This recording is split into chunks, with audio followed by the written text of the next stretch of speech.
Bonjour, bienvenue à Quilombo, ici Nzwamba Simanga. Aujourd'hui, 27 janvier 2013, nous allons parler du racisme institutionnalisé en France. Nous allons essayer de découvrir, de discuter un peu de ce problème. Avec nous, nous avons Madame Claire Ames, Madame Claire Ames qui est écologiste, présidente d'Alternative démocrate et porte-parole du collectif d'action pour les victimes anonymes du Dakar Cavad, et aussi Fulele Donacimento du centre de Keperu Nkemet. Alors bonjour à vous deux. Bonjour. Bonjour à tous les deux Oui. et aux auditeurs, Oui, aux auditrices. oui, c'est ça. Donc, alors aujourd'hui, nous allons parler donc du racisme décomplexé et librement assumé au plus haut de la société française. Et pour en discuter, enfin du moins pour illustrer le propos, nous allons parler du cas de Nafissatou Diallo, qui il y a une polémique avec elle sur les ondes de la radio RMC dans l'émission Les Grandes Gueules en France du 21 janvier 2013, où certains intervenants l'ont carrément ont eu des propos incroyablement désobligeants à son égard. Nous allons les commenter au fur et à mesure, où on avait l'impression que ça donnait en tout cas la sensation que on pouvait violer une femme noire et la jeter en pâture médiatique. Alors dans cette émission, on a entendu les témoignages, on a entendu Madame Sophie de Menton, qui est alors Madame Sophie de Menton, elle est chef d'entreprise, donc elle est aussi membre du Conseil économique, social et environnemental, chevalier de l'Ordre national du mérite en 1988, promu officier en 1996 et enfin commandeur en 2005, chevalier aussi de la Légion d'honneur depuis 2000, promu officier le 2 avril 2010. On a entendu aussi des propos de Franck Tanguy, qui est conseiller en investissement financier et ancien président de l'association des parents gays et lesbiennes. Alors dans l'émission donc Les Grandes Gueules, on a entendu toutes sortes de propos de la part de ces deux personnes, notamment il y a Sophie de maintenant qui dit: je me demande, c'est horrible à dire, si c'est pas ce qui lui est arrivé de mieux, en commentant le fait que Nafissatou Diallo aurait reçu un montant important de la part de Dominique Strauss-Kahn pour clore le dossier concernant son agression sexuelle. Alors elle a utilisé des termes surréalistes en disant de cet épisode que c'était un conte de fées, hein, et on a entendu toutes sortes de propos qu'on va commenter au fur et à mesure. Alors, Madame Claire Ems, quel est votre commentaire concernant on peut dire, ce racisme décomplexé, ce racisme institutionnalisé en France, et sur ce cas particulier ici de l'actualité de cette semaine? Cher Zwamba, cher Fulele, moi, cette histoire-là m'a fait dresser les cheveux sur la tête, c'est le cas de le dire, parce que je n'aurais jamais cru pouvoir entendre d'une femme, d'abord d'une femme, d'accepter, de trouver que le viol d'une autre femme puisse être un conte de fées et de s'indigner du fait que cette femme violée ait été indemnisée. Je n'aurais jamais cru pouvoir l'entendre de la bouche d'une femme. Je n'aurais jamais cru qu'une femme dite intelligente, une femme moderne, une femme qui est qualifiée d'élite, parce que c'est une femme qui non seulement a des responsabilités en entreprise, mais comme son nom l'indique, Sophie de Menton, elle descend apparemment des nobles, donc des gens qui sont censés avoir de l'éducation. Alors, quand j'entends cette femme traiter ainsi une autre femme qui a eu le malheur de rencontrer un homme bien connu des services de police, comme on dit vulgairement, hein, et sur son lieu de travail, en plus. Hein. Alors, elle n'avait pas le choix. Elle n'était pas en boîte de nuit. Elle n'était pas en train de se promener dans la rue. Elle était sur son lieu de travail où elle est censée être protégée. Elle a été agressée par quelqu'un qui apparemment a l'habitude de ce genre de choses et qui le fait impunément. Donc, qu'elle ait dit ça m'a profondément choquée. De l'autre côté, nous avons quelqu'un qui d'habitude passe son temps à défendre les minorités homosexuels, qui a de bonnes paroles pour les gens qui n'ont pas de parole, justement. Il est leur porte-parole, il justifie des demandes, il les défend parce qu'ils sont faibles. Pour cet homme-là, Nafissatou n'était pas faible. Nafissatou ne méritait pas d'être protégée et mérite encore moins d'être indemnisée puisqu'il l'a trouvé moche comme un cul. Hein? Comment je suis restée abasourdie. Parce que je pense que ce racisme dont on parle, qui est latent, qui est rampant dans ce pays, est sorti ce jour-là dans la plus grande clarté. Et il y a quelque chose qui m'interpelle. Après que ces gens aient dit cela, je n'entends personne. Il y a un silence assourdissant. Ni les médias, ni les associations censées protéger les Noirs. Toutes ces associations ne sont pas au courant. Ça fait une semaine que ces propos ont été tenus. Ça fait une semaine que les injures ont été proférées. Ça fait une semaine que les choses ont été dites et je n'entends qu'un silence assourdissant. Alors, je vais te préciser, pour moi, ça n'enlève rien à l'insulte, mais a priori, je vais lire ce que j'ai en face de moi. Il est dit que face à la vivacité donc des réactions de nombreux auditeurs, la station a présenté ses excuses ce matin. Alors, je ne sais plus exactement la date. En lançant leur émission, Alain Marchal et Olivier Truchot ont en effet contacté Franck Tanguy et lui ont demandé s'il avait pris conscience que ses propos avaient été un peu loin, notamment sur le physique de Nafissatou Diallo. Tout le monde a compris que Nafissatou Diallo n'était pas la Miss Monde, mais ce n'était pas le débat.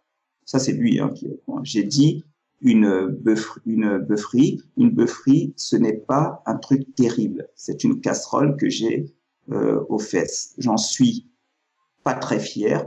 Je suis clairement allé trop loin. Et puis, en plus, vous l'avez bien rappelé, ce n'était pas le débat. J'aurais dû insister beaucoup plus sur le fait qu'elle avait subi quelque chose qui était épouvantable et qu'elle avait une compréhension liée à ça, a déclaré le conseiller en investissement financier. Donc, je trouve que même présenter ses excuses quand il dit qu'elle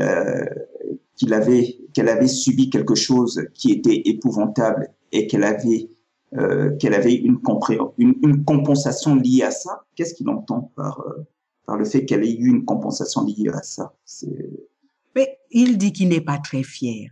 Il devrait avoir honte. Absolument. Ce n'est pas des excuses, ça. Il justifie encore ce qu'il a pu dire. Oui, voilà. Mais vous comprenez, je sais pas ce que je voulais dire. Non, il savait très bien ce qu'il disait. Et ce qu'il a dit est inadmissible. C'est grossier. Cet homme est un monsieur grossier. Hein? Il a insulté une femme qui ne lui a rien fait et une femme qui n'était même pas là. pour répondre à cette avalanche d'injures. Hein? Qu'est-ce que c'est? Quel est son problème de physique? Hein? Le physique, par quoi est-ce qu'on définit que une femme est belle ou qu'elle ne l'est pas? Hein? Si Nafissatou n'est pas belle pour lui, elle l'a certainement été pour quelqu'un d'autre, notamment pour le kangourou qu'on connaît. Donc, moi je dis, ça veut dire quoi? Parce que on en revient à beaucoup de choses, Foulélé. Tu sais, l'image qu'on renvoie du noir en général et l'image qu'on a de la femme noire en particulier. Alors, le noir déjà n'est pas beau. Hein, il faut bien le dire, c'est comme ça, on dit que le noir, il n'est pas beau. Alors quand en plus, c'est une femme noire, elle n'est pas belle, donc elle doit subir n'importe quoi. Hein. On est justifié à la violer, à l'agresser. Hein. Et si ça se trouve même, c'est elle qui devait dire merci à Strauss-Kahn pour avoir été agressée. Qu'est-ce que ça veut dire? Moi... Mais avant de parler avant d'en arriver à l'épisode des excuses, j'aimerais qu'on puisse d'abord épuiser, planter d'abord le décor du scandale en soi, de ce que ces personnes-là ont pu proférer, ont pu dire à la radio. Par exemple, justement pour revenir sur ce qu'a dit Sophie de Menton, où elle dit, moi, je pense que l'argent qu'elle a gagné, qui lui permet d'élever sa fille, elle ne l'aurait jamais eu dans toute son existence et j'espère qu'elle oubliera ce moment extrêmement désagréable. Il y a des femmes dans la rue, je suis sûr qu'elles ont pensé ça en disant, j'aimerais, moi, être femme de chambre dans un hôtel et que ça m'arrive. Donc, on voit par ce commentaire que, dans le fond, Nafissatou Diallo, elle a eu un conte de fée. Elle a eu ça, c'est du Sophie de Menton. Ça, c'est du Sophie de Menton dans toute sa splendeur. Hein? On voit que, vraiment, j'en reviens toujours à ça. Quelle est cette femme qui peut dire ça? À moins qu'elle, peut-être qu'elle aurait souhaité être une femme de chambre, avoir été abusée pour toucher 1,5 million. Vous croyez vraiment que Nafissatou, ce matin-là, hein, voulait être violée, battue et pour toucher 1,5 million de dollars? Elle allait à son travail. Et ce n'est pas la compensation qu'elle a eue qui enlève le crime, qui enlève ce qu'elle a subi. Hein? Il y a des juges qui ont estimé, et encore, c'est même pas des juges qui ont estimé, c'est Strauss-Kahn, pour arrêter l'affaire, a fait une transaction financière. Cette transaction financière est d'un montant X. Parce que si ça se trouve même demain, on va vous dire qu'elle a touché plus. Parce que il faut comprendre, quand on parle de racisme, ce qui énerve, à mon avis, ce qui énerve ces deux personnes-là, qui n'ont vraiment d'état de personne que parce que ils marchent sur deux pieds. Ce qui les énerve, c'est que une pauvre femme, comme ils ont dit, qui ne sait pas lire, qui ne sait pas écrire, une pauvre femme qui n'était protégée par rien, ni par la connaissance, ni par rien du tout, ait pu faire tomber un riche blanc, hein, qui avait tout pour lui, qui serait peut-être aujourd'hui président de la République française s'il n'avait pas agressé Nafissatou Diallo, et que ce type-là ait été obligé de payer, de dédommager cette pauvre femme. Hein. Il y a eu le droit de cuissage en Europe. Hein. Le droit de cuissage donnait l'autorisation aux seigneurs, aux nobles, et même aux rois, à tout ce qui était au-dessus, de pouvoir agresser sexuellement des femmes pauvres, des femmes qui n'avaient pas de recours, qui n'avaient pas de protection. Ça s'appelait le droit de cuissage. Je rappelle à Madame Sophie de Menton que, à ce moment-là, il n'y avait pas que des femmes noires. Hein? Il y a eu des pauvres blanches qui ne savaient pas lire, qui ne savaient pas écrire. Elles n'étaient pas toutes des Miss Monde, hein, qui ont subi ce droit de cuissage que ses ancêtres ont exercé. C'est resté dans sa tête à elle, c'est resté dans sa tête à elle que c'était la norme et que ça devait continuer à être la norme. Aujourd'hui, Nafissatou Diallo a fait tomber ce tabou. Ce n'est pas parce qu'on est riche, qu'on est blanc, qu'on a le pouvoir, qu'on doit faire cela à une femme, qu'elle soit blanche ou qu'elle soit noire. Le fait d'être blanc et puissant ne vous donne plus l'autorisation de faire cela. C'est ce qui choque Madame de Menton. L'autre à côté estime que elle est moche, donc on ne devait pas la dédommager. Mais je sais même pas d'où vient ce, à part que, ils disent en ce moment, comme vous l'avez dit au début, que on a le droit d'être raciste, on a le droit de parler de manière décomplexée, de dire ce qu'on pense. Moi, je ne sais pas ce que ces gens-là auraient dit si Nafissatou Diallo avait été une femme blanche juive en France. Qu'est-ce qu'on n'aurait pas entendu?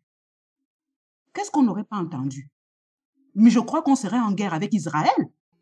Mhm. Donc, ça veut dire qu'en fait, ce racisme institutionnalisé en France, elle cible particulièrement une catégorie bien spécifique de la population sur laquelle on s'acharne, et qu'effectivement, si ce n'était pas, si c'était les Juifs, on n'aurait pas entendu des débordements de ce genre, mais comme Ah non, pas du tout. et comme ce sont les nègres, on peut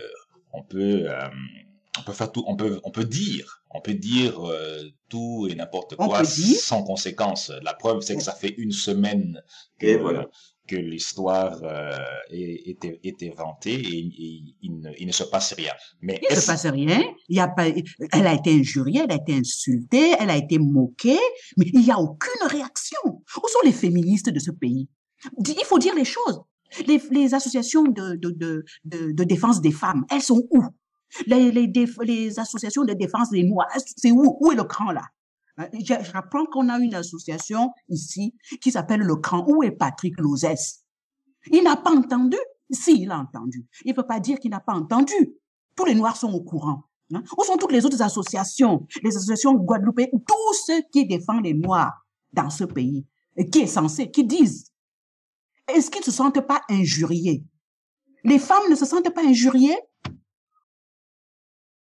Alors, est-ce que ce racisme, enfin, je veux dire, cette expression décomplexée qu'on a entendue dans les ondes de RMC dans cette émission des grandes gueules, est-ce que c'est pas symptomatique justement de la société française? Le pays dit des droits de l'homme. Le pays dit des droits de l'homme blanc. Ce n'est pas le pays des droits de l'homme. C'est le pays des droits de l'homme blanc.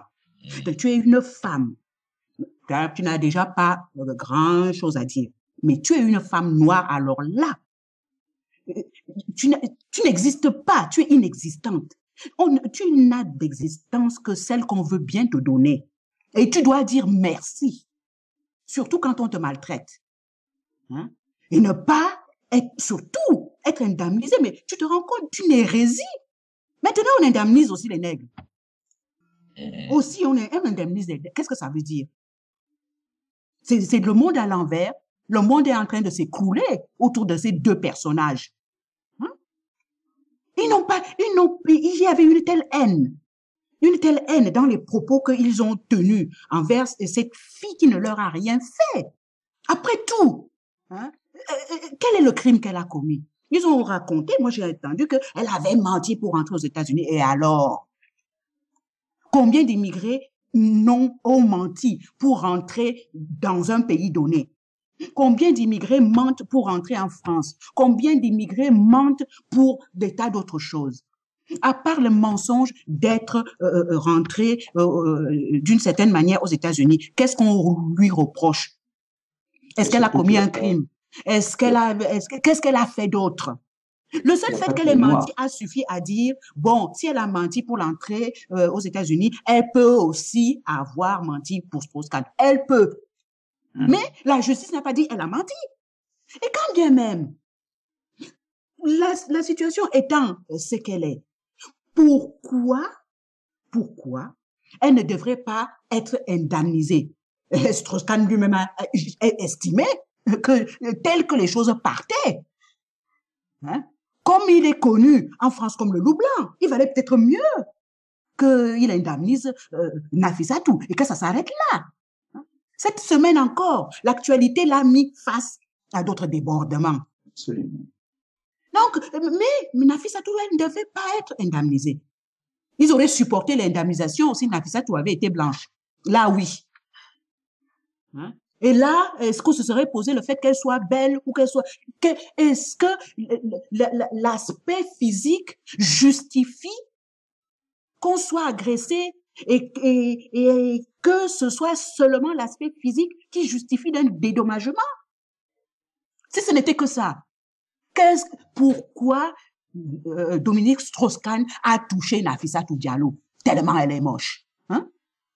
Mais il devait la laisser tranquille après tout. Il pouvait avoir toutes les femmes qu'il voulait. Il pouvait acheter toutes les femmes qu'il voulait. Pourquoi s'est-il acharné sur Nafissatou Diallo? Parce qu'il a vu l'occasion, hein, d'obliger quelqu'un qui n'avait pas le pouvoir, de l'obliger, de la forcer. Et il était persuadé que ce serait impuni. Il était persuadé, sinon il ne l'aurait pas fait. Qui sait à combien il a fait ce genre de choses? À combien de femmes il a infligé ce genre de traitement? Nafissatou Diallo l'a fait payer pour toutes les autres qui ont parlé ou qui n'ont pas parlé. Et ça, c'est totalement insupportable pour une partie de la population française. Mhm. Et justement, est-ce que pensez-vous que ce débordement, ce racisme décomplexé est représentatif d'une large partie de la population française, ou c'est une minorité, ou comment peut-on évaluer ça en termes de proportion? Je ne sais pas, Foulélé, tu veux dire quelque chose? Parce que moi, si je vous dis les choses, les exemples, moi je peux vous donner des exemples tous les jours. Tous les jours, il se passe des petits. Ça n'a pas l'ampleur de ce qui est arrivé à Nafissatou Diallo. D'ailleurs, je peux même certifier que si ça arrivait à une femme noire du statut de Nafissatou en France, l'affaire aurait été étouffée. J'en suis persuadée. J'en mettrai ma main au feu. Il se passe des choses très simples tous les jours en France. Moi, je vais vous donner des exemples concrets, comme je fais d'habitude. J'ai eu un voisin, quand j'ai eu déménagé, que je suis partie de Marseille pour les environs de Toulouse. Dans les premiers temps, je n'ai pas pu acheter. Donc, j'ai loué une maison. Et cette maison, dans cette maison, j'étais mitoyenne avec le propriétaire. La première année, je n'ai pas eu de problème parce que le loyer était envoyé au ministère de la Justice qui payait les frais de santé de la mère du propriétaire qui était en maison de soins. Cette femme est décédée. Dès qu'elle est décédée et que la maison a été remise au propriétaire, les problèmes ont commencé. Vous vous rendez compte que vous êtes dans une maison avec un terrain, avec une barrière, vous retrouvez le propriétaire dans le jardin à n'importe quelle heure du jour. Il est là. Qu'est-ce que vous faites là? Je suis chez moi. Ah bon? La situation est devenue tellement insupportable que nous avons décidé de quitter la maison immédiatement et nous sommes partis. Bien évidemment, dans ces cas-là, on doit donner comment on appelle ça? On doit payer les 3 mois il y a un nom pour cela. On devait lui donner de l'argent parce qu'on était parti tout de suite. Malgré que il y a eu, comment on appelle ce genre de choses, une médiation. Au cours de la médiation, on n'a pas pu s'entendre. Le médiateur qui est blanc, a pris le parti du propriétaire. L'agence de location, qui est blanche, a pris, malgré toutes les preuves, le parti du propriétaire qui était blanc. Moi, j'étais noire, donc je devais payer. J'ai dit, je paierai, mais je ne paie pas de suite. Je préfère qu'on fasse un procès. Comme ça, je vais voir jusqu'où ça va aller. Et j'ai vu. Quand le propriétaire a vu que je partais sans donner les indemnités et tout, il carrément, il m'a foncé dessus en voiture. Carrément. Il m'a loupé de peu, carrément. Je suis allée à la gendarmerie. La gendarmerie a refusé de prendre ma plainte. J'ai dû aller avec mon mari pour qu'il fasse une main courante. Quand le propriétaire a vu ça, lui, il m'a porté plainte pour injure publique parce que je l'avais traité de sale con. Là, la gendarmerie a pris la plainte, l'a instruite, hein, et m'a fait, comment on appelle ça, un rappel à la loi. Qu'est-ce qui était le plus grave? De m'avoir foncé dessus en voiture ou bien d'avoir été traité de sale con? Ouais. Et pour que ce soit reconnu, il m'a fallu monter jusqu'au procureur de la République qui leur a ordonné de me donner la main courante qui justifiait que j'étais allée les voir et qu'ils n'auraient jamais dû refuser ma plainte. Combien de Noirs vont porter plainte et qu'on refuse de prendre leur plainte? Par contre, quand c'est un Blanc qui porte plainte, c'est pris de suite. Et tout est à l'avenant. Ça se passe comme ça, en ce moment. Est-ce que ce n'est pas du racisme? Vous croyez vraiment que les plaintes des gens... On me l'avait déjà dit, mais je l'ai vérifié, je l'ai expérimenté. Au travail, vous croyez qu'il n'y a pas de Noirs ou d'Arabes qui soient compétents? Pourquoi faut-il toujours qu'ils soient commandés par un Blanc ou une Blanche, mais par quelqu'un de blanc? Pourquoi est-ce si difficile, à compétence égale, de gravir les échelons, si ce n'est une volonté de ne pas montrer que certaines catégories de population ont une valeur? Est-ce qu'il manque des médecins noirs? Est-ce qu'il manque des avocats noirs? Est-ce qu'il manque des chercheurs noirs? Non, il y en a. Le cas des chercheurs, c'est simple. Ils s'en vont carrément aux États-Unis ou en Angleterre ou au Canada. Hein? Il y a un exemple là qui a fait tellement la honte de la France. Un Malien qui était venu parce que le Mali est un partenaire depuis les colonies de la France. Il est venu faire ses études ici. Il avait beau être brillant. On ne lui donnait pas de travail. On ne le laissait pas évoluer. Il a fait les poubelles. Cet homme a fait une interview où il disait qu'il ramassait les poubelles tout le matin pour pouvoir avoir une bourse, pour pouvoir payer ses études. Quand il a vu que ça n'allait pas, il est allé aux États-Unis. C'est ce Malien-là qui a mis Pathfinder sur Mars. C'est ce Malien-là. Les Français n'ont pas encore compris. Est-ce que les États-Unis ne sont pas racistes? Ils sont racistes. Mais quand il y a une valeur, ils ne l'étouffent pas. Ils utilisent cette valeur et ça devient leur succès à eux. Si ce jeune Malien avait été respecté, du moins toléré, ce seraient les Français qui auraient mis Pathfinder sur Mars. Ça aurait été une réussite française. C'était la reconnaissance de la France. Mais le racisme les étouffe. Déjà, ils ne veulent pas que ces populations évoluent. Ils ne veulent pas reconnaître les compétences. Mais en plus, il faut maltraiter les plus faibles. Et il faut les maltraiter et eux, ils n'ont qu'un droit de dire merci. Et non contents de le faire en douce, maintenant on le clame sur les ondes. On le dit sur les ondes. On dit les choses. Justement, le fait qu'ils se permettent de le faire, est-ce que ça vient pas aussi de notre attitude, dans le sens où nous ne réagissons pas à ça. Alors, tout à l'heure, tu as dénoncé le cran. Aux États-Unis, on a vu les autres femmes de ménage descendre dans la rue pour soutenir Nafissatou. Ici, en France, il n'y avait pas que des Noirs. Toutes les femmes de ménage sont descendues. Voilà. Et ça, ce que Nafissatou subit là, quand il parle à la radio, ça touche la femme, ça touche les Noirs, ça touche, et c'est étonnant, effectivement, il y a beaucoup de femmes africaines, ou on va parler des Noirs en général, qui accèdent, alors je vais parler même des femmes africaines qui accèdent à des mouvements féministes et autres, qui même là devraient se sentir interpellées, ne serait-ce qu'en tant que femme, et à double titre, en tant que femme et en tant que Noire.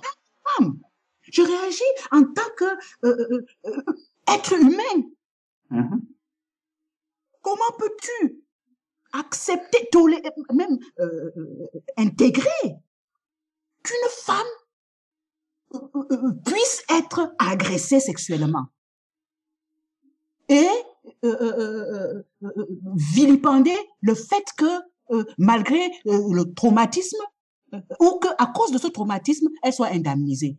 J'ai cru entendre que Nafissatou a fait une tentative de suicide. Si elle a fait une tentative de suicide, c'est qu'elle a été atteinte en plein cœur, au plus profond d'elle-même. 1,5 million de dollars, ce n'est pas cher payé. Hein? Et là encore, je me dis, elle aurait pu avoir beaucoup d'autres millions. Il n'y a pas assez de millions pour réparer ce que Strauss-Kahn lui a fait. On lui aurait même donné 20 millions, j'étais d'accord. Et il y en a qui pleurent pour 1,5 million. Ils pleurent parce qu'elle a été indemnisée. Sophie de Menton pleure parce qu'une femme de chambre abusée a été indemnisée. Et qui plus est, encore une noire. Alors là, ça l'achève. Alors, comment expliquer ce manque, comment expliquer ce manque de réaction de notre communauté? Parce que là, effectivement, on peut réagir en tant que communauté, puisque manifestement, nous sommes visés là, puisque c'est raciste.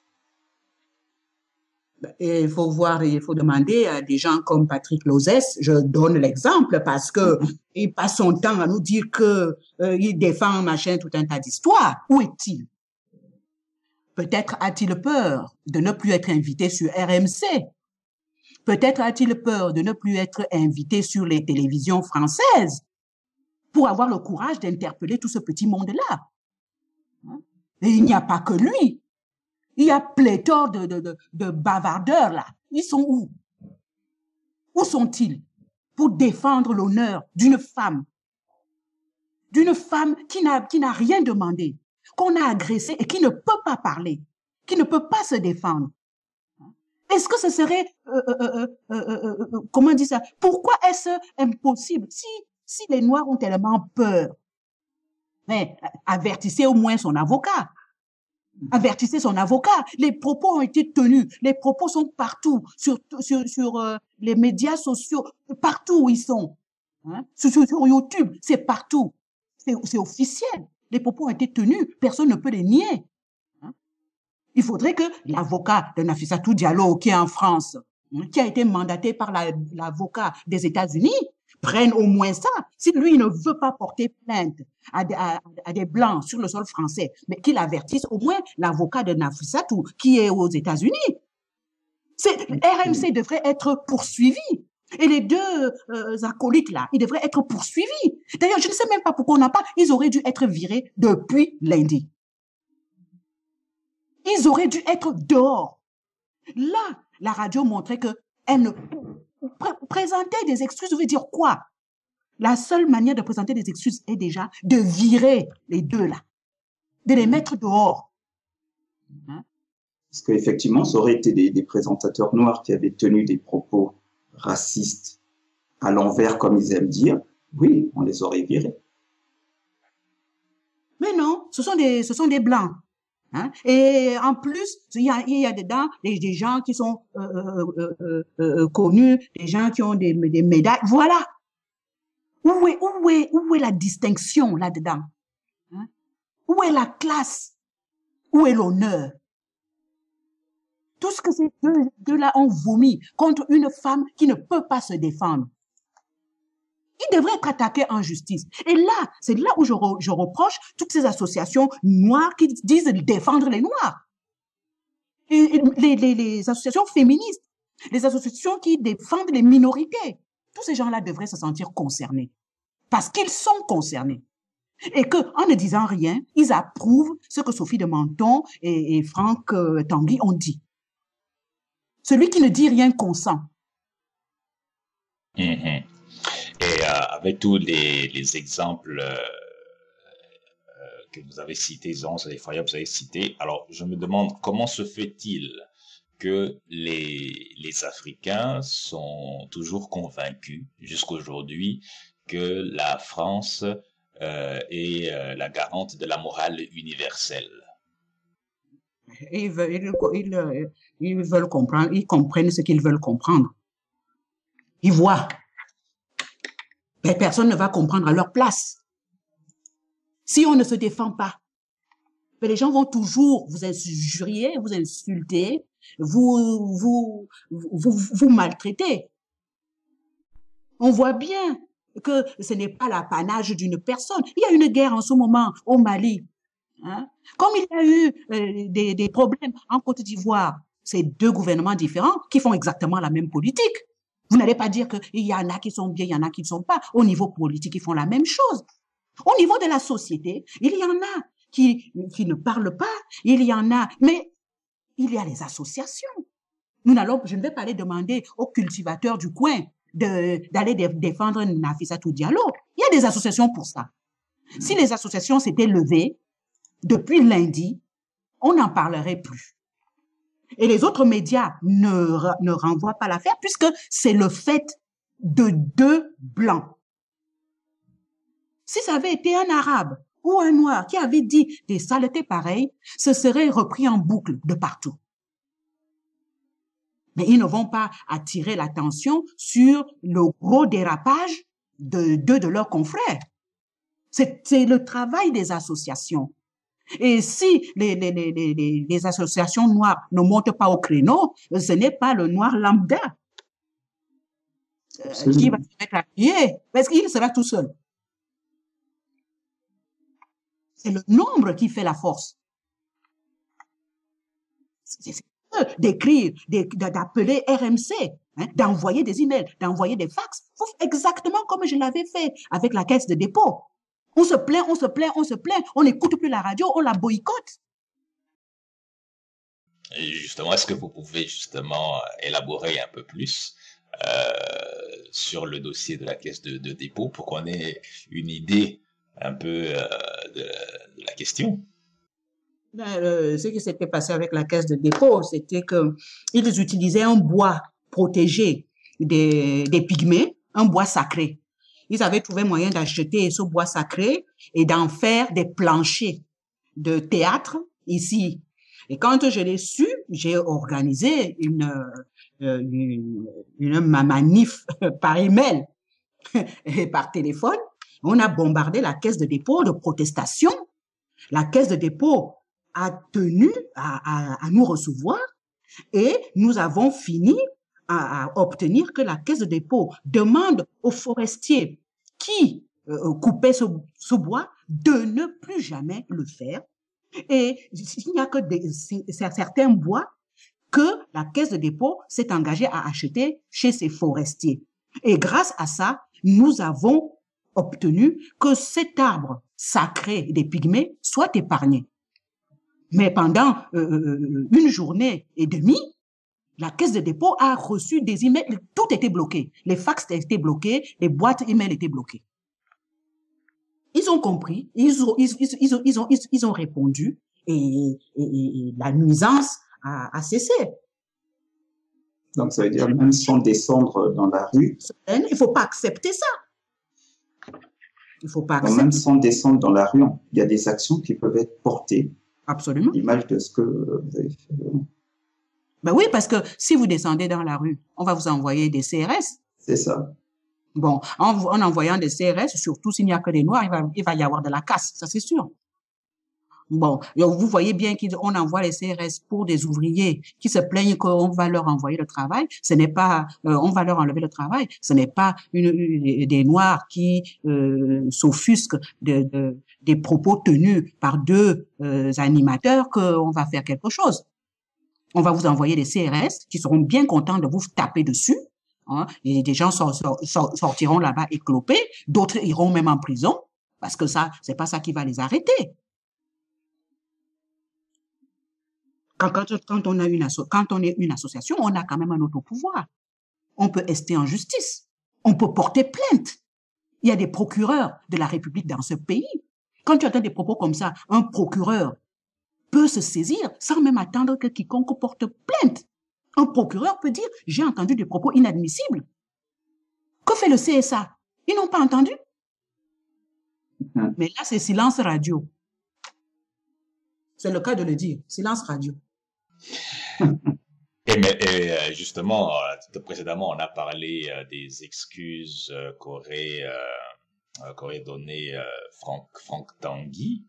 Où il a parlé, il a utilisé un peu des euphémismes pour dans sa déclaration d'excuses, mais on a toujours l'impression que dans ces cas-là, qu'ils ont d'abord parlé, puis ils ont réfléchi après. Tout à fait. Non, il minimise ce qu'il a dit. Je ne pense pas, il n'a pas dit je suis désolé, je n'aurais jamais dû dire ça, je suis désolé. J'aurais compris ça. Tout le reste là, c'est du blabla. Il devait même présenter des excuses publiques, pas qu'on a raconté. Non, il devait dire vraiment, ce que j'ai fait est inadmissible. Ce n'est pas digne d'un être humain. Alors l'autre, elle s'excusera même pas puisqu'elle est censée être noble. Rappelez-vous, hein, il y en a, quand on avait entendu cette histoire, ils ont parlé de troussage de domestiques. On fait pour un simple troussage de domestiques. C'est bien ce que Sophie de Menton nous a fait comprendre. On ne comprend pas pourquoi pour un troussage de domestiques, on va donner 1 500 000 à quelqu'un, et surtout pas à une femme noire.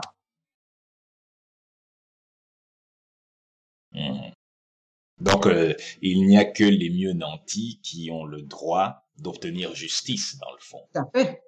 Il n'y a que les nantis.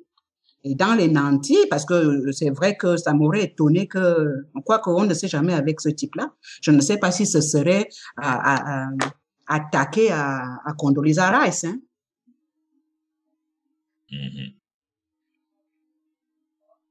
Ah oui, parce que dans le cas de Condoleezza Rice, hein, je vais encore donner un exemple. C'est une femme, certes noire, mais c'était une femme de pouvoir. C'est toujours une femme de pouvoir, d'ailleurs. Que tu ailles la toucher, mais tu vas ramasser en pleine figure ce que tu as cherché. Mais malgré tout, que cette femme était l'équivalent d'un secrétaire d'État. Quand elle est venue ici en France, j'ai vu des ministres hommes blancs qui l'appelaient Condi. Mais de quel droit tu l'appelles Condi, toi? Madame la ministre, elle est l'équivalent d'un ministre de la Défense. C'est une femme politique. Hein? Elle a un prénom, elle a un nom. Tu dis Madame Rice, si tu ne peux pas dire Madame la ministre ou Madame la secrétaire d'État. Non, il y a un ahuri là. Bonjour Condi. Est-ce qu'ils ont gardé les cochons ensemble? Mais c'était une femme. Il avait en face de lui une femme, et de plus une femme noire. Alors justement, avec votre expérience en politique, est-ce que vous avez remarqué une condescendance particulière envers la femme africaine ou la femme afrodescendante? Est-ce qu'il y a une particularité, il y a un traitement particulier envers la femme noire? Que ce soit en politique ou ailleurs. Ailleurs, il y a un fantasme, il y a des comment on appelle ça, il y a il croit savoir des choses. Je ne sais pas ce qu'il croit savoir exactement, mais il pense que une femme noire est disponible, une femme... Mais c'est pas seulement la politique, mais de partout, de partout. Ils pensent, ils ont des a priori. Il y a un terme pour ça. Ils ont des idées reçues. Voilà, c'est le mot, des idées reçues. Et quand une femme noire tient tête, ils sont vraiment surpris. Ils sont très surpris. Quel que soit le domaine, quel que soit le domaine. Quand une femme noire parle, quand une femme noire dit non, quand elle se révolte, ils sont extrêmement surpris. Tous, dans l'ensemble. Quel que soit le domaine. Ce n'est pas inhérent à la politique, parce que la politique, de toute façon, est un domaine violent. Pour tout le monde. Pour tout le monde. Quand on va en politique, on sait que on va en guerre. On ne va pas vous faire de cadeaux parce que vous êtes une femme. Hein? Ça, c'est déjà, il faut le savoir. Si vous êtes une femme noire, ce sera encore plus difficile. Hein? Ben, justement. C'est déjà un milieu hostile. Un milieu violent. Pardon. Est-ce que justement est-ce que c'est vraiment une idée reçue, sous-entendu que la femme africaine est soumise, ou plutôt parce qu'ils savent à quel point la femme africaine peut être vaillante et autre. Parce que je me demande si c'est pas plutôt parce qu'ils savent quelle est la capacité de la femme africaine de se révolter. Parce que la femme soumise, ils la connaissent chez eux, mais je pense qu'ils savent très bien que la femme africaine, elle est forte. Je ne le vois pas ainsi. Moi, ce que j'ai souvent vu, c'est que il y a des femmes comme de tout le monde. Je pense qu'en Europe, en Occident, comme en Asie, on voit des femmes qui sont toutes frêles là, mais qui sont extraordinairement fortes, qui mènent des combats et qui les mènent à terme. Hein? On a l'impression qu'on peut les faire craquer, mais elles ne craquent pas. Il y a des femmes faibles qui acceptent tout, en Afrique comme en Europe, comme en Asie. Mais le problème est que quand ces gens-là abordent une femme africaine, ils croient que de fait, elle va accepter tout. Qu'ils sont tellement au-dessus que pour elles, ils sont des dieux. Mais non. Et quand la femme africaine dit non, ils sont déstabilisés. Quand une femme noire dit non à un pouvoir blanc, quel qu'il soit, je dis bien, qu'il soit politique, qu'il soit professionnel, qu'il soit médical, quel que soit le domaine, quand une femme noire dit non à une autorité, l'autorité est déstabilisée. Parce qu'ils ne s'attendent pas à ce qu'elle lève la tête. Autrement dit, ils s'imaginent encore être dans une plantation. Tout à fait. La femme noire est soumise, elle est corvéable à merci, et ils ont le fantasme qu'elle est plus encline à accepter certaines privautés qu'une autre femme. Ce qui fait que quand on leur dit non, ils sont déstabilisés. Face à cette déstabilisation, ils n'ont que deux manières de réagir. Ou ils acceptent de se remettre en question et de considérer que c'est peut-être un être humain, ou la férocité blanche s'abat. Parce qu'à ce moment-là, c'est une colère viscérale qui les anime. Une rage indescriptible. Et le mot férocité blanche prend alors toute sa dimension. Mais c'est très intéressant parce que, en fin de compte, les commentaires désagréables qu'on a entendus sur les ondes de RMC, c'est sans doute cela, la férocité blanche. C'est un aspect de la férocité blanche. C'est une manière, quelque part, d'essayer de venger Dominique Strauss-Kahn. C'est une manière, quelque part, Hein? Quand on attaque quelqu'un sur son physique, Madame de Menton peut bien parler. Hein? Elle, qu'elle accepte son âge. Elle ferait bien de ne jamais croiser mon chemin. Qu'elle accepte son âge. Hein? Au lieu de faire de la chirurgie esthétique à outrance. Elle peut injurier Nafissatou Diallo. Mais Nafissatou Diallo, elle peut péter sans que les coutures explosent dans tous les sens. La pauvre fille, elle est jeune. Elle est jeune. La jeunesse que Madame de Menton n'a pas. Hein? Et Madame Menton est jalouse. Elle est jalouse. Elle est haineuse. Elle est raciste. Il faut bien le dire. Et parce qu'on le veuille ou non, c'est vrai que on est là face à, une fois de plus, c'est que ce soit même un viol, mais en tout cas, c'est une femme noire qu'on a désirée. D'où la jalousie dont tu parles. Ah oui, parce que moi, je ne crois pas que elle aurait eu la chance, hein, le conte de fées, comme elle dit, hein. Parce que si ça se trouve, comme on dit à Marseille, hein, Strauss-Kahn ne l'a pas calculé. Hein. Elle aurait peut-être voulu, elle, être calculée comme ça. Grand bien pour elle, mais qu'elle n'injurie pas une fille qui n'a rien demandé. Qu'elle n'insulte pas une fille qui n'a rien demandé. Alors, est-ce que ces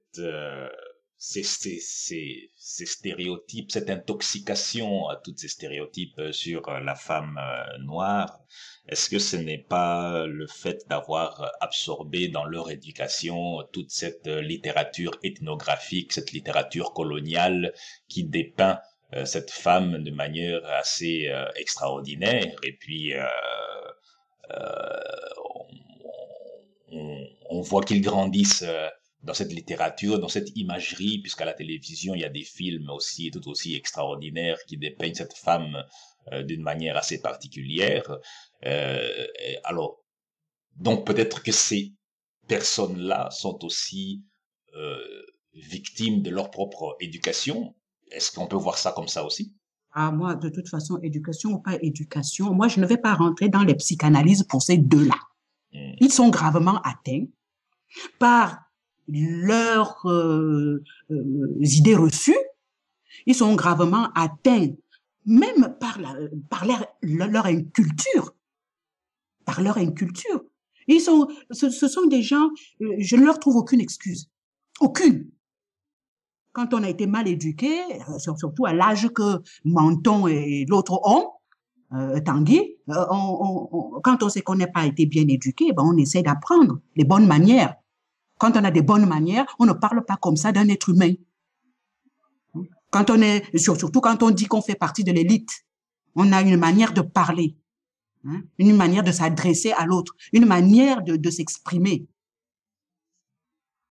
Oui, c'est effectivement, surtout qu'aujourd'hui, avec l'abondance d'informations qui existent, l'ignorance devient un choix. Ça devient tout à fait un choix. S'ils avaient voulu, d'ailleurs, qui leur a même demandé quoi que ce soit? De partir en vrille comme ça. Mais c'est quelque chose qui était en eux, qui les étouffait. Et qui est sorti? C'est sorti. Ils en avaient marre. Ça les rongeait. Et donc, ils se sont exprimés en sachant que ce sera impuni. Parce que si ils se doutent ou s'il s'avère que ça soit puni, vous allez voir, il y aura un autre comportement. Et là, ils ont ouvert les vannes à d'autres personnes aussi. Il y a d'autres qui vont se sentir encouragés à parler comme ça. D'où la nécessité de réagir, effectivement. D'où la nécessité de dire les choses, hein, et de leur dire stop. Arrêtez vos conneries. Est-ce que vous pensez que une méthode, la méthode la plus efficace pour dompter cette férocité blanche dans ce cas-ci et dans d'autres cas similaires serait de les attaquer par le portefeuille? Il faut les attaquer de tous les côtés. Quand on peut attaquer par le portefeuille, on attaque par le portefeuille.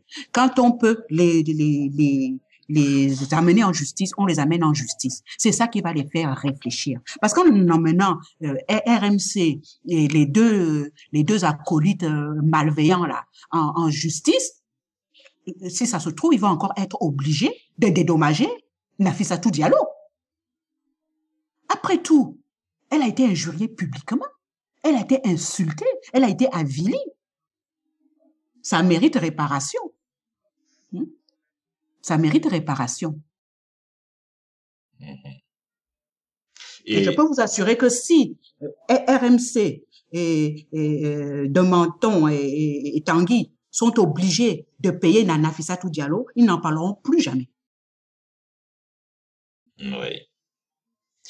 Et face à ce racisme décomplexé, à ce racisme institutionnalisé en France, qu'est-ce que vous pouvez donner comme conseil aux différentes associations africaines et autres qui se sont constituées pour combattre ce racisme qui visiblement aujourd'hui, avec ce que l'on voit, on n'a pas vraiment l'impression qu'il y a une évolution dans le bon sens. Que faudrait-il faire alors pour dompter la bête? Non, elles savent ce qu'il faut faire. Je n'ai pas de leçon à leur donner. Quand on est une association, on a le droit d'ester en justice. Si elles ne veulent pas manifester dans la rue parce que elles portent plainte. Elles font savoir qu'elles portent plainte. Quand la plainte s'instruit, elles font venir des gens, que tout le monde entende. Quand il y a un verdict, elles font connaître le verdict. Elles dommagent des dommages intérêts. Elles font mousser la chose. Ce dont on ne parlera pas ici en France, on en parlera aux États-Unis, on en parlera en Espagne, on en parlera au Canada, on en parlera en Afrique. Ce n'est que comme ça qu'il faut faire. On ne se tait pas. Les associations ne doivent pas se taire. En se taisant, toutes ces associations donnent raison à Sophie de Menton et à Franck Tanguy. On peut même dire plus, elles sont complices. Ce n'est pas parce que Nafissatou Diallo est aux États-Unis. Nous sommes toutes des Nafissatou Diallo. Et il y a plein de filles qui, aujourd'hui, peut-être, sont maltraitées et qu'elles ne pourront jamais être protégées à cause du silence de ces associations. Il faut que ces associations se mobilisent. Il faut qu'on les entende. C'est un devoir moral, c'est un devoir civique. C'est pas à moi de leur dire ce qu'il faut faire. Elles ont des avocats. Elles savent bien intenter des actions en justice. Elles savent bien s'exprimer dans les médias. Elles ont des ouvertures dans les médias. Pourquoi elles ne parlent pas? Alors, pourquoi ce silence assourdissant? Je vais être provocateur parce que est-ce que on peut aussi porter plainte contre ces associations-là, de ne pas réagir, en fait, d'être inefficace? Il faut être juriste pour cela. Il faut voir il faut le demander à un avocat spécialiste de ces questions-là. Je n'ai pas assez d'éléments pour être sûr. Je pense que c'est aussi à envisager parce que il n'est pas normal que des associations se réclament d'être capables de défendre telle ou telle cause et que nous constatons justement, nous qui sommes victimes, constatons que ces associations ne font absolument rien. Mais elles ne font peut-être rien parce qu'elles ont peur pour leurs subventions. Il y a tellement de bonnes raisons de ne pas parler dans ce pays. Il y a certainement de bonnes raisons pour ne pas parler. Peut-être est-ce que vous touchez peut-être là aux causes du silence du cran. Il faut comprendre que le cran n'a peut-être pas besoin de se mettre à dos aussi le lobby juif, sachant que M. Strauss-Kahn est plutôt soutenu de ce côté-là. Il faut comprendre. On ne sait pas. Il n'y a que lui qui peut vous répondre. Donc, en fait, on pourrait déduire que ce mutisme des associations, c'est parce que, bon, on les tient par la bourse. Quand on vous tient par la bourse et que sur un cas comme celui-ci, on se tait, on représente qui? Qui est-ce qu'on représente? Quels sont les membres de ces associations qui leur donnent la force? Parce que dans une association, ce sont les membres qui font qu'une association existe. Si l'association ne défend pas les lois, qu'est-ce que vous faites dedans? Vous les lâchez, vous le dites. Ouais. Et puis c'est tout. Et quand les autorités comprendront que dans cette association, il n'y a qu'une personne, ils ne donneront plus de subventions. Je crois que c'est une bonne forme de pression. Ah ben oui. Il ne faut pas chercher midi à 14 heures. Oui. Ou ils représentent des gens, ils les défendent, ou ils ne les représentent pas. Et basta ya.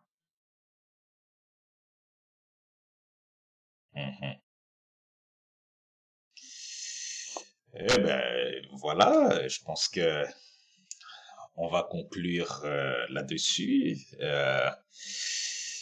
Est-ce que vous avez, vous deux, à tour de rôle, un mot de la fin pour nous brosser un portrait global et général de tout ceci? Moi, je vais commencer. Bon, je pense que on peut plus se voiler la face. Le racisme existe en France. C'est à nous, les Africains, maintenant, alors, logiquement, on devrait avoir des moyens pour nous défendre ou des organismes qui sont là pour nous défendre comme ça se fait dans d'autres communautés. Or, il y a un constat qui est là, c'est que ces organismes-là ne font rien. D'où ma question. Qu'est-ce qu'on peut faire comme action pour que ces organismes jouent leur rôle? Je pense que Mme Claire ça a répondu. Soit on se retire de ces associations-là, et point, je crois que c'est la meilleure action. Donc, il serait temps aussi qu'on prenne en main notre propre situation face à ce racisme-là et qu'on sache comment agir contre ceux qui prétendent nous défendre. Oui, Foulélé, je suis bien d'accord avec toi. Et puis d'ailleurs, on l'a oublié celui-là.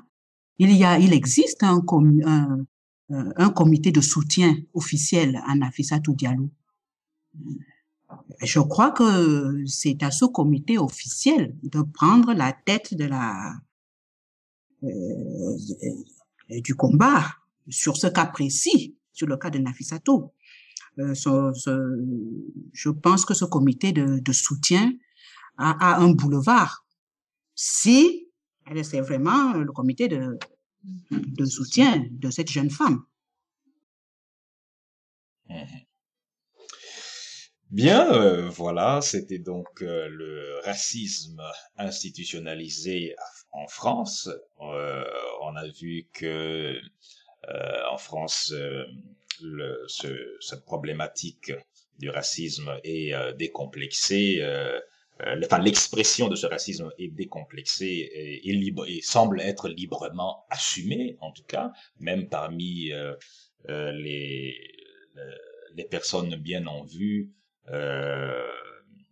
Et on sent aussi qu'il y a une espèce de mépris très prononcé, particulièrement envers la femme noire, et qu'il y a eu comme un émoi, un choc de voir qu'une femme noire qui représente quasiment le marchepied de la société, qui a réussi à bousculer, un riche blanc qui était un potentiel président de la République. En tout cas, merci beaucoup à Madame Claire Ames. C'est moi qui vous remercie à tous les deux. Oui, et merci aussi à Foulélé de Nascimento pour nous avoir accompagnés dans cette discussion. Et voilà. Merci beaucoup et à la prochaine. Et vous pouvez nous écrire pour nous donner vos impressions à kilombo@webmesout.com. Alors ici, Nzomba Simanga. À la prochaine. À la prochaine. Au revoir. Au revoir.